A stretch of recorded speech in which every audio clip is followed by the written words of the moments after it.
بسم اللہ الرحمن الرحیم۔ گمنام ہیروز کے معزز ناظرین، السلام علیکم۔ آئیے چلتے ہیں کہانی کی طرف۔ اگر تم اپنی بہتری چاہتی ہو تو ایک ہی راستہ ہے، وہ یہ کہ عدنان کو کچھ دنوں کے لیے تم سے دور کر دیا جائے۔ وہ تڑپ کر بولی، نہیں نہیں، میں اپنے بیٹے سے الگ نہیں رہوں گی جب تک لمبی عمر کا یقین نہیں ہوگا۔ میں اس مختصر سی زندگی کا ہر لمحہ اپنے بیٹے کے ساتھ گزارتی رہوں گی۔ ایک لمبی عمر گزارنے کے لیے تمہیں اپنے جذبات کی قربانی دینا ہوگی۔ بیٹے سے کچھ روز کے لیے دور رہنا ہوگا، یا پھر دوسری صورت بھی ہے۔ ہاں، کوئی دوسری صورت نکالو۔ تمہارے بیٹے کو ایک طریق کمرے میں رکھا جائے گا، تم بھی اسی مکان میں رہو گی اور اپنے بیٹے کو اس کمرے سے نکلنے نہیں دو گی۔ جب چاہو گی اس کے پاس اس کمرے میں جایا کرو گی۔ اس طرح عدنان نہ باہر دیکھ سکے گا اور نہ ہی باہر سے آنے والی آواز سن سکے گا۔ مجھے یہ منظور ہے، میں اپنے بیٹے کے ساتھ ایک ہی چھت کے نیچے رہوں گی، جب بھی چاہوں گی اس کے طریق کمرے میں جا سکوں گی۔ نیومی نے پوچھا، عدنان کہاں ہے؟ وہ ساتھ والے کمرے میں کھیل رہا ہے۔ اس کے پاس جاؤ، اسے سمجھاؤ کہ اسے اگر تم سے محبت ہے اور وہ تمہاری لمبی زندگی چاہتا ہے تو اسے ایک بند کمرے میں رہنا ہوگا، باہر نہیں نکلنا ہوگا۔ اس کی تفریح کے تمام انڈور گیم اس کے پاس پہنچا دیے جائیں گے۔ وہ بند کمرے میں روشنی کر کے طرح طرح کے گیم کھیلتا رہے گا۔ فرحات نے کہا، آدھے گھنٹے کے بعد تمہیں یہاں کے سب سے بڑے اسپتال میں پہنچایا جائے گا۔ وہاں تمہارا پوری طرح معائنہ ہوگا اور میڈیکل رپورٹ حاصل کی جائے گی۔ وہ دونوں اس کے دماغ سے چلے گئے۔ وہ اپنے بیٹے کے پاس آ کر اسے بڑی محبت سے دیکھنے لگی۔ وہ فرش پر بیٹھا مختلف پرزے جوڑ کر ایک کھلونا جہاز بنا رہا تھا۔ ماں کو دیکھ کر دوڑتا ہوا اس کے پاس آیا۔ وہ اسے بازو میں بر کر سینے سے لگاتے ہوئے بولی، میرا بیٹا یہاں خوش تو ہے نا؟ پاپا تو یاد نہیں آ رہے؟ وہ بولا، یاد تو آتے ہیں، میں انہیں مس کر رہا ہوں، مگر آپ کو دیکھ کر سب کو بھول جاتا ہوں۔ وہ اسے چومنے لگی، پھر بولی، میری ایک بات مانو گے؟ وہ ماں سے الگ ہو کر بولا، میں آپ کی کون سی بات نہیں مانتا ہوں؟ بے شک میں دن کو رات کہتی ہوں تو تم بھی رات ہی کہتے ہو، میری ہر بات مانتے ہو۔ وہ دراصل تمہارے دادا اور ان کے ٹیلی پیتھی جاننے والے کسی وقت بھی تمہارے دماغ میں آ کر یہ معلوم کر سکتے ہیں کہ ہمیں کہاں چھپا کر رکھا گیا ہے، اور انہیں معلوم ہو جائے گا تو وہ ہمیں پکڑ کر لے جائیں گے۔ پھر میں ایک لمبی عمر حاصل نہیں کر سکوں گی۔ میرے دماغ میں کوئی نہیں آئے گا، جب بھی کوئی آتا ہے تو میرے اندر گڑبڑ ہونے لگتی ہے۔ اس نے سوچتی ہوئی نظروں سے بیٹے کو دیکھا، پھر پوچھا، تم کیسے کہہ سکتی ہو کہ کسی کے آنے سے تمہارے اندر گڑبڑ ہونے لگتی ہے؟ مجھے صاف پتہ چلتا ہے، جیسے ہی میرا سر ڈولنے لگتا ہے میں سمجھ جاتا ہوں کہ کوئی آیا ہے، پھر میرے اندر روشنی ہوتی ہے، مجھے وہ بوڑھے بابا دکھائی دیتے ہیں۔ وہ جناب اسد اللہ تبریزی کو بوڑھا بابا کہا کرتا تھا۔ اس نے حیرانی سے پوچھا، کیا جناب تبریزی تمہارے دماغ میں آتے ہیں؟ وہ سر ہلا کر بولا، بس ایک ذرا سا دکھائی دیتے ہیں، پھر گم ہو جاتے ہیں۔ اس کے بعد دماغ میں گڑبڑ ہونے لگتی ہے، سر کا درد ختم ہونے لگتا ہے، پھر میں سمجھ لیتا ہوں کہ میرے اندر جو بھی آیا تھا وہ واپس چلا گیا ہے۔ ٹیلی پیتھی جاننے والے کہتے ہیں کہ تمہارے دماغ میں کئی طرح کے خیالات گڑبڑ ہونے لگتے ہیں، جن کی وجہ سے کوئی بھی یہ معلوم نہیں کر سکتا کہ تم کہاں ہو، کیا سوچ رہے ہو، کس حال میں ہو۔ کیا تم اسی بات کو گڑبڑ کہہ رہے ہو؟ میں نہیں جانتا، بس اتنا معلوم ہے کہ جب گڑبڑ ہوتی ہے تو آنے والا واپس چلا جاتا ہے۔ شیوانی نے سوچا، اگر میں نیومی اور فرحاتو سے یہ کہتی ہوں کہ میرے بیٹے کے اندر کوئی بھی خیال خوانی کرنے والا نہیں آ سکتا اور نہ ہی اس کے ذریعے کوئی سراغ لگا سکتا ہے، وہ دونوں میری اس بات کا یقین نہیں کریں گے، یہی چاہیں گے کہ عدنان کو ایک تاریک کمرے میں بند رکھا جائے، کھڑکیاں اور دروازے بھی نہ کھولے جائیں۔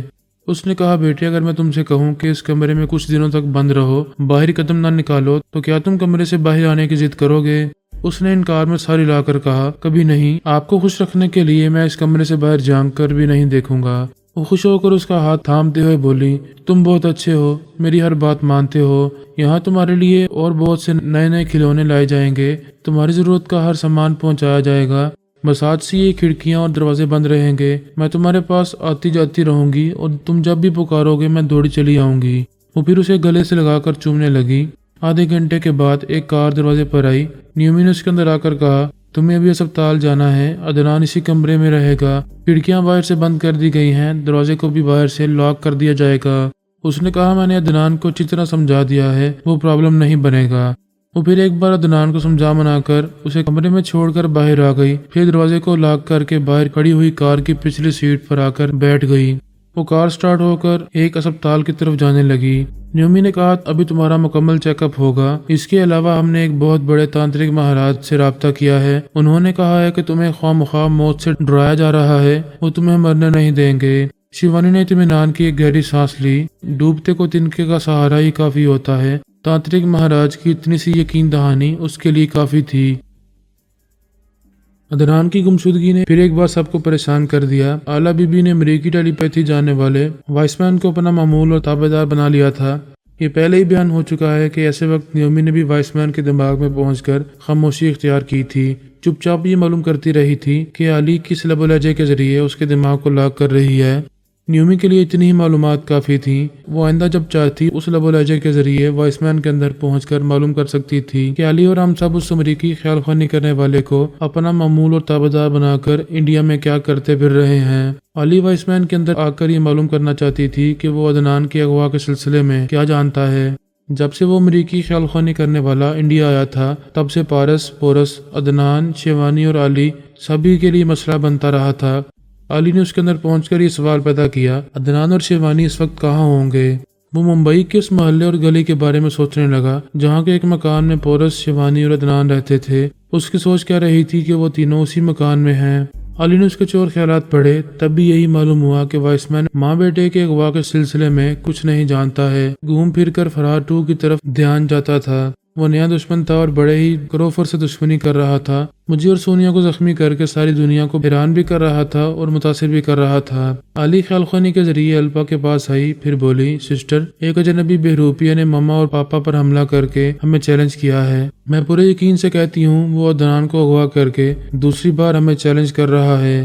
الپا نے کہا، وہ بہروپیہ بڑی شہرت حاصل کر رہا ہے۔ امریکہ، اسرائیل اور دوسرے تمام بڑے ممالک ایک دوسرے سے رابطے کر رہے ہیں، فرار 2 کے بارے میں گرما گرم بحث کر رہے ہیں۔ سبھی یقین کے ساتھ کہہ رہے ہیں کہ فرار 2 بہت زبردست ہے، جلد ہی ثابت کر دے گا کہ وہی اصلی فرحاد علی تیمور ہے۔ یہ بات درست تھی کہ تمام ممالک فرار 2 کی کارکردگی دیکھ کر متاثر ہو رہے تھے، خوشیاں منا رہے تھے اور اس سے بڑی امیدیں وابستہ کر رہے تھے۔ پہلے میں نے اور الپا نے امریکی اکابرین سے رابطہ کیا تھا، ان سے کہا تھا کہ ان کا ٹیلی پیتھی جاننے والا وائس مین انڈیا جا کر ہم سے دشمنی کر رہا ہے، پارس، پورس، عدنان، شیوانی اور اعلیٰ بی بی کے خلاف جاسوسی کر رہا ہے اور انڈین انٹیلیجنس والوں کو ان کی خفیہ پناہ گاہ کے بارے میں بتا رہا ہے۔ امریکی اکابرین نے صاف طور سے جھوٹ کہہ دیا کہ ان کا کوئی ٹیلی پیتھی جاننے والا انڈیا میں نہیں ہے۔ میں نے کہا تھا کہ اگر وہ ہمارے ہاتھوں مارا جائے تو تم فریاد نہ کرنا کہ ہم نے اسے ٹھکانے لگا دیا ہے، کیونکہ وہ تمہارے بیان کے مطابق انڈیا میں نہیں ہے۔ ایسے وقت علی نے وائس مین کو ٹریپ کر لیا تھا، اس سے اپنا معمول اور تابع دار بنا لیا تھا۔ میں نے ان اکابرین سے کہا، ہم ابھی اس کے خلاف کچھ نہیں کریں گے، لیکن میرے بچوں میں سے کسی کو بھی اس کی طرف سے تکلیف پہنچے گی تو وہ تمہارے پاس زندہ واپس نہیں آئے گا۔ میرے اس چیلنج کے بعد وہ تشویش میں مبتلا ہو گئے۔ انہوں نے فرار 2 سے رابطہ کیا اور کہا، فرحاد اور الپا نے ہمیں چیلنج کیا ہے، وہ ہمارے ایک ٹیلی پیتھی جاننے والے کو جانی نقصان پہنچانے والے ہیں، کیا تم فرحاد کو اس سے دور رکھ سکتے ہو؟ اس نے بڑے غرور سے کہا، یہ کوئی بڑی بات نہیں ہے، میں تمہارے خیال خوانی کرنے والے کے سامنے ڈھال بن جاؤں گا تو وہ اصل کہلانے والا فرحاد دم دبا کر بھاگے گا۔ بائی دا وے، تمہارا وہ ٹیلی پیتھی جاننے والا کون ہے اور کہاں ہے؟ انہوں نے پوچھا، کیا یہ بتانا ضروری ہے؟ بالکل، جب تک مجھے یہ معلوم نہیں ہوگا کہ تمہارا وہ ٹیلی پیتھی جاننے والا کون ہے، کہاں ہے، تب تک میں کس کی حفاظت کروں گا، کس طرح تمہارے کام آؤں گا۔ امریکی اکابرین نے آپس میں مشورے کیے، پھر ایک نے کہا، واقعی ہمیں بتانا ہوگا، تبھی تو تم اس کی حفاظت کر سکو گے۔ اس کا نام وائس مین ہے، وہ انڈیا میں ہے، اس سے زیادہ ہم کچھ نہیں بتائیں گے۔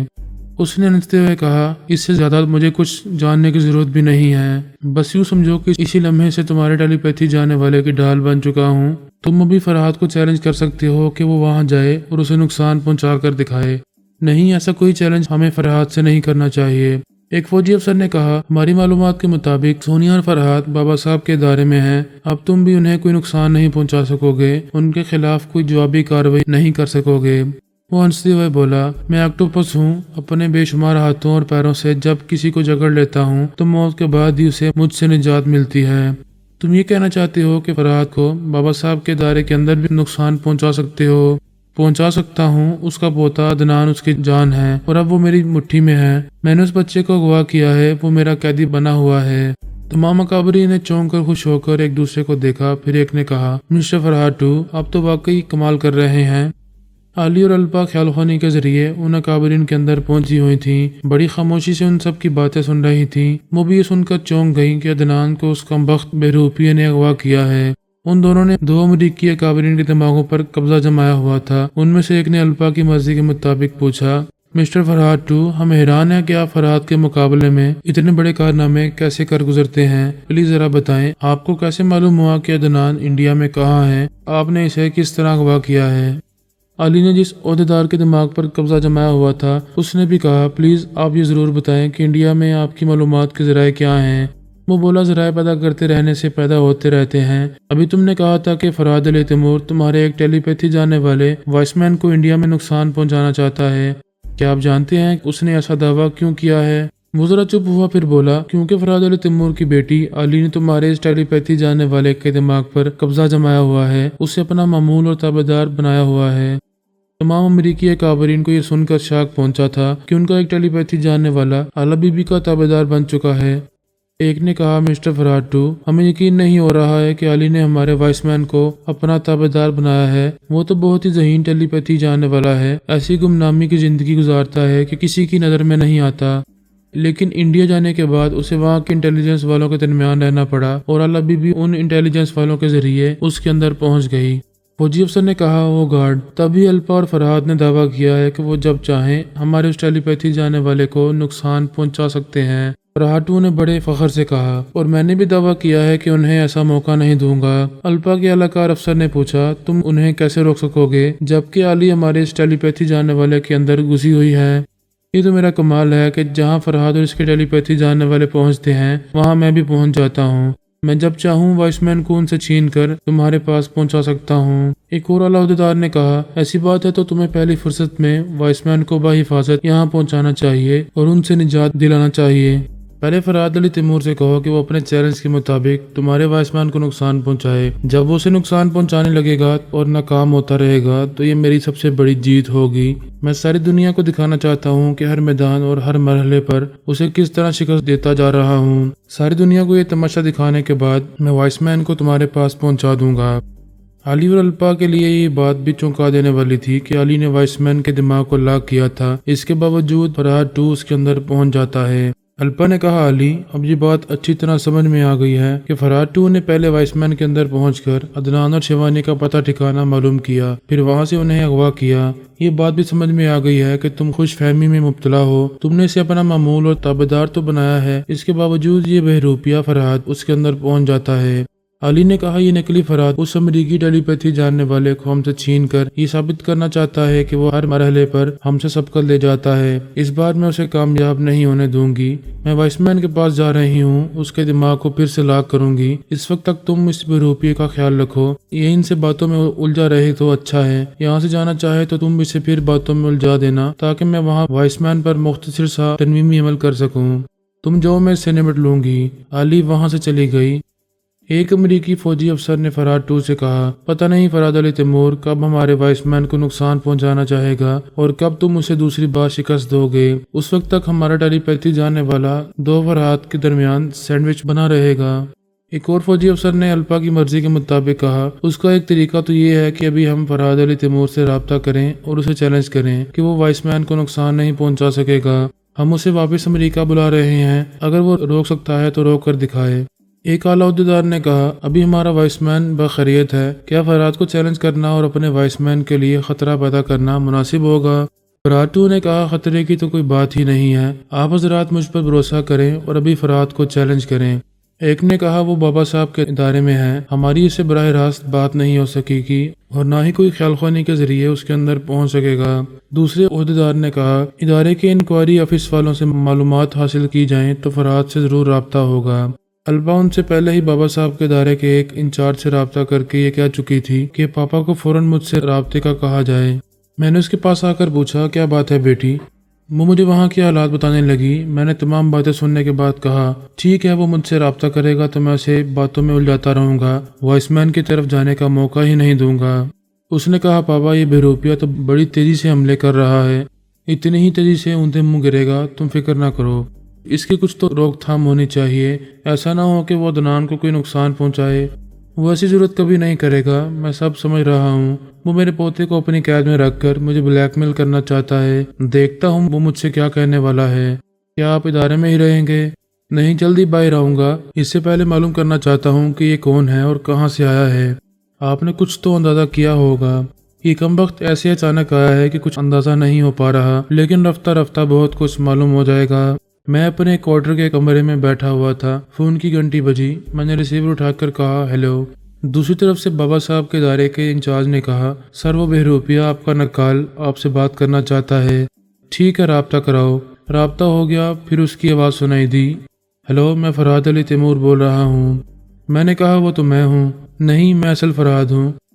میں فرحاد علی تیمور آدھی صدی سے اس دنیا میں زندگی گزارتا آ رہا ہوں۔ تم 24 گھنٹوں میں اچانک ہی فرحاد علی تیمور بن جاؤ گے تو تمہیں پاگل ہی کہا جائے گا۔ یا تو تم پاگل ہو یا پھر یہ رانگ نمبر ہے، سوری۔ یہ کہہ کر میں نے رابطہ ختم کر دیا۔ الپا نے کہا آپ نے یہ کیا کیا؟ اسے باتوں میں الجھانا تھا۔ ابھی دیکھو وہ پھر فون کرے گا۔ پھر فون کی گھنٹی بجنے لگی۔ میں نے ریسیور اٹھا کر کہا ہیلو میں فرحاد علی تیمور بول رہا ہوں۔ اس نے پوچھا تم نے رابطہ کیوں ختم کیا تھا؟ میں نے پوچھا تم کون ہو؟ میں وہی فرحاد علی تیمور بول رہا ہوں۔ اس دنیا میں صرف ایک ہی فرحاد علی تیمور ہے اور وہ میں ہوں۔ اگر کوئی دوسرا بول رہا ہے تو گویا میرا وقت ضائع کر رہا ہے، میں پھر فون بند کر دوں گا۔ اس نے دھمکی دی فون بند کرنے کے بعد بہت بڑا نقصان اٹھاؤ گے۔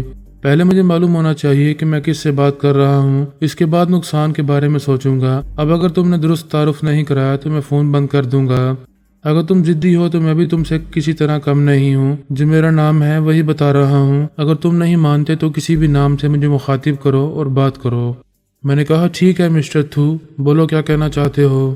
اس نے تل ملا کر کہا یہ تھو کسے کہہ رہے ہو؟ ابھی تم نے تو کہا تھا کہ میں تمہیں کسی بھی نام سے مخاطب کر سکتا ہوں، تم پر یہی نام جچتا ہے، آگے بولو۔ میں تمہیں تھو کہہ رہا ہوں، یوں جھنجھلا کر تھو کہو گے تو آئینے پر تھوک جائے گا اور آئینے میں بھی تمہارا ہی عکس ہے۔ وہ ایک دم سے چونک گیا، پریشان ہو کر آس پاس دیکھتے ہوئے بولا تم کیسے جانتے ہو کہ میں اس وقت آئینے کے سامنے ہوں؟ تم اسی طرح بولتے رہو، ہمیں تمہارے بارے میں معلومات حاصل ہوتی رہیں گی۔ اس نے فوراً ہی فون بند کر دیا۔ الپا نے حیرانی سے پوچھا پاپا آپ کو کیسے معلوم ہوا کہ وہ ابھی آئینے کے سامنے تھا؟ میں نے ہنستے ہوئے کہا بیٹی کبھی کبھی کوئی بات یوں ہی کہہ دی جاتی ہے تو وہ سچ نکل آتی ہے۔ یہی اس بہروپیے کی کم بختی ہے کہ ایسے وقت آئینے کے سامنے کھڑا اپنا چہرہ دیکھ رہا تھا اور خوش فہمی میں مبتلا ہو رہا تھا کہ وہ فرحاد علی تیمور ہے۔ الپا نے ہنستے ہوئے کہا یہ تو خوب رہی پاپا، وہ اب تک شبہ میں ہی ہوگا کہ شاید آپ اس کے اندر رہ کر آئینے کے سامنے دیکھ رہے ہیں، یا پھر جہاں وہ ہوگا وہاں سے دور تک جا کر دیکھ رہا ہوگا کہ کہیں آپ اسے چھپ کر تو نہیں دیکھ رہے۔ ہاں بھی اس کے دماغ میں ہتھوڑے برس رہے ہوں گے، طرح طرح کے اندیشے جنم لے رہے ہوں گے۔ اس وقت وہ استنبول میں نیومی کرسٹل کے ساتھ تھا۔ نیومی انڈیا جانے کی تیاری کر رہی تھی۔ وہ استنبول چھوڑنے والا تھا، اس سے پہلے آئینے کے سامنے اپنے لباس کا جائزہ لیتے ہوئے فون پر مجھ سے رابطہ کر رہا تھا۔ نیومی نے پوچھا کیا بات ہے، تم کچھ پریشان ہو گئے ہو؟ وہ کمرے سے باہر جا کر اس بنگلے کے ہر حصے میں گھومتے ہوئے کہہ رہا تھا کیا باہر کا دروازہ بند ہے؟ نیومی نے کہا کھڑکیاں دروازے سبھی اندر سے بند ہیں، آخر کیا بات ہے؟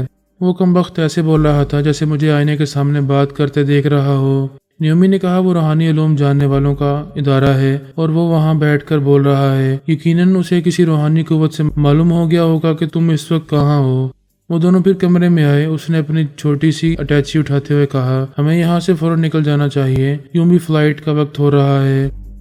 میں نے ادارے کے انچارج سے کہا اس بہروپیے سے رابطہ کراؤ۔ 1 منٹ کے اندر ہی رابطہ ہو گیا۔ پہلے اس نے بات کی تھی تو اس کے آس پاس گہری خاموشی تھی، یعنی وہ کسی مکان کے اندر تھا۔ اب ایسی آواز سنائی دے رہی تھی جیسے تیز ہوا چل رہی ہو۔ یہ سمجھ میں آ گیا کہ وہ کسی گاڑی میں بڑی تیز رفتاری سے کہیں جا رہا ہے۔ میں نے کہا ہیلو مسٹر تھو، جتنی بھی قوت سے تھوکا جائے تھوک بہت دور تک نہیں جاتا، تم کتنی دور بھاگ رہے ہو؟